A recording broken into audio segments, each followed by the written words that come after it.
күні бүгінге дейін келер жылы Бразилияның Рио-де-Жанейро қаласында өтетін Олимпиада ойындарына 36 қазақстандық спортшы 33 лицензияға қол жеткізген. Бұл жолдамаларды еліміздің өңірлеріне бөлетін болсақ, бірінші орында Оңтүстік Қазақстан облысы келеді. Себебі оңтүстіктің 11 спортшысы Олимпиадаға жолдама алыпты. Ал екінші орында Оңтүстік Америкаға 10 спортшысын аттандыратын Алматы қаласы тұр. Үздік үштікті 5 спортшы мен Астана қаласы түйіндейді. Шымкенттік спортшылардан алғаш болып Олимпиада лицензиясын иеленген боксшы Біржан Жақыпов екенін айта кетейік. Одан соң байдарка мен каноэ есу спортынан 4 түрлі қашықтықта 6 азамат Оңтүстік Америкада сынға түсетін болады. Сондай-ақ оқ ату, садақ атудан 4 бірдей сұрмерген лицензияға қол жеткізіп отыр. Олимпиада ойындарына дейін әлі талай уақыт бар. Тағы біраз жолдамадан дәмеліміз. Келесі кезек ауыр атлеттерді дейді өңірдің спорт саласына жауаптылар.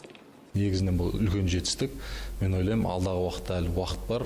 10 айдай мынау Олимпиада ойындарына дайындалуға. Олимпиада ойындарына жоспарымыз 15 жолдамалы болатын. Мен ойлаймын, осы Олимпиада ойындарына дейін жоспарымыз толығымен орындалып, жақсы сәті түссе, одан да көбірек жолдамалар аламыз деген ойдамыз. Негізгі жоспар 15 жолдама болған.